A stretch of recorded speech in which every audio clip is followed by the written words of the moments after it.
ఇక లాస్యనందిత మృతి పట్ల మనతో స్పందించడానికి డాక్టర్ బాలరాజు బీఆర్ఎస్ నేత అయితే ఉన్నారు. నమస్తే అండి.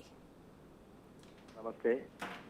మనం చూస్తున్నాము ఇవాళ మార్నింగ్ అంటే మీ పార్టీ యొక్క యువ నేత ఇట్లా చనిపోవడము, మీ స్పందన ఏంటి? నిన్ననే ఆవిడ ప్రమాణ స్వీకారం కూడా చేసిన విజువల్స్ మనం చూస్తున్నాము. సో మీ స్పందన ఎలా ఉంది?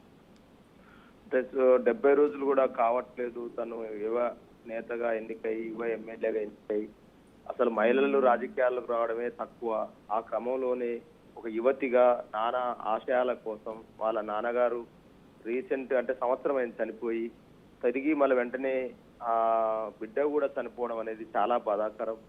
ఇది మా పార్టీకి అదేవిధంగా మా పార్టీ నాయకత్వానికి తీరని లోటుగా మేము భావిస్తా ఉన్నాం.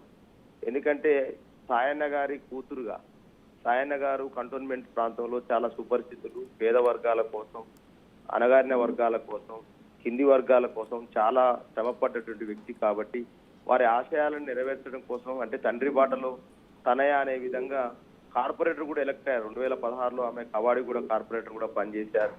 అప్పటి నుంచి కూడా నాన్నగారి ఆశ నాన్న బాటలో బిడ్డ అన్నట్టు ఆ విధంగా ముందుకు కదిలే క్రమంలోనే మా బీఆర్ఎస్ పార్టీ అధినేత కేసీఆర్ గారు గుర్తించి మరి తన చురుగ్గా ఉన్నది, మరి తండ్రి చనిపోయినప్పుడు తండ్రి ఆశయాలు నెరవేర్చడం కోసం లాస్యానంత అయితే బాగుంటుందని చెప్పేసి యువతి ప్లస్ యువ నాయకురాలు కాబట్టి అవకాశం ఇచ్చినారు.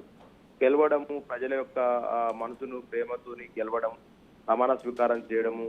కానీ దురదృష్టవశాత్తు ఏంటంటే ఎమ్మెల్యే ఎన్నికైన తర్వాత ఒకసారి లిఫ్ట్ ప్రమాదం జరిగింది.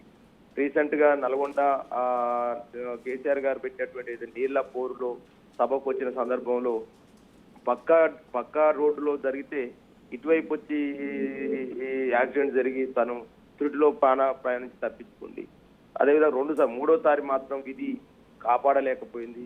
దురదృష్టకరం ఇటువంటి సంఘటన. ఎందుకంటే యువ నాయకురాలుగా ప్రజల మన్ననతో గెలిచి శాసనసభలో అనేక ప్రజా సమస్యలని వినిపించాల్సినటువంటి ఒక యువ నాయకురాలు, మహిళా నాయకురాలు మరి ఎమ్మెల్యేగా చనిపోవడం అనేది మాకు ఇలా చాలా దిగ్భ్రాంతికరమైన సంఘటన. మా గుండెలు కలిసివేస్తా ఉంది. ఎందుకంటే రీసెంట్ గా కేసీఆర్ గారు బర్త్డే రోజు మేము తెలంగాణ భవన్ లో తలసాని సాయి కిరణ్ గారు, అదేవిధంగా మాజీ మంత్రి తలసాని శ్రీనివాస్ యాదవ్ గారు ఏర్పాటు చేసినటువంటి బయోగ్రఫీ ఏదైతే ఉందో అందరం కూడా మేము ముందు వరుసలో కూర్చొని కేటీఆర్ గారితో, మా పార్టీ వరకు కేటీఆర్ గారితో కూర్చొని చూసినాము. అరే ఏది ఇంతలోనే ఇట్లా జరిగిపోయింది అనేటువంటి బాధ మాత్రం కలిసి తెల్లవారు చూడగానే ఈ రకమైనటువంటి ఈ వార్త ఇంత మనం ఊహించలేదు. ఇది చాలా దురదృష్టకరమైన సంఘటన.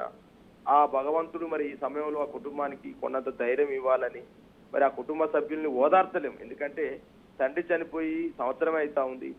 మళ్ళీ అదే కుటుంబంలో మళ్ళొక ఎమ్మెల్యేగా ఎన్నికయ్యి మళ్ళా యువ నాయకురాలుగా ఉండి చనిపోవడం అనేది 37 ఏళ్ళు పాపొత్తానికి చాలా బాధ అనిపిస్తా ఉంది. ఈ బాధను మీ బిగ్ టీవీ ద్వారా ఎట్లా పంచుకోవాలో అర్థం కావట్లే. మరి బీఆర్ఎస్ పార్టీకి ఇది తీరని లోటిది. ఇప్పుడే మా బీఆర్ఎస్ పార్టీ అధినేత కేసీఆర్ గారు దిగ్భ్రాంతి వ్యక్తం చేయడం జరిగింది. మా పార్టీ వర్కింగ్ ప్రెసిడెంట్ కేటీఆర్ గారు కూడా దిగ్భ్రాంతి వ్యక్తం చేయడం జరిగింది. ఇటువంటి దురదృష్టకర సంఘటనను మీతో డిస్కస్ చేసుకుని మాట్లాడతామని మేము ఊహించట్లే. ఒక పార్టీ అధికార ప్రతినిధిగా, డాక్టర్ దూదిమెట బాలయ్య యాదవ్ గా ఈ ఎమ్మెల్యేను కోల్పోవడము, మహిళా నాయకురాలుగా మరి కంటోన్మెంట్ ప్రజలకు సేవ చేయాల్సినటువంటి ఎమ్మెల్యేను కోల్పోవడం చాలా దురదృష్టకరం. మరి ఈ దురదృష్టకరమైనటువంటి సంఘటనను మీతో పంచుకుంటున్నమే బాధాకరం. ఈ సమయంలో ఆ కుటుంబానికి, ఆ కుటుంబ సభ్యులకు ఆ కొండంత ధైర్యాన్ని ఆ భగవంతుడు ప్రసాదించాలని మరి నేను ఆ ప్రగాఢ సంతాపాన్ని నా తరఫున కుటుంబానికి తెలియజేస్తా ఉన్నాను. రైట్, థ్యాంక్ యూ బాలరాజు గారు.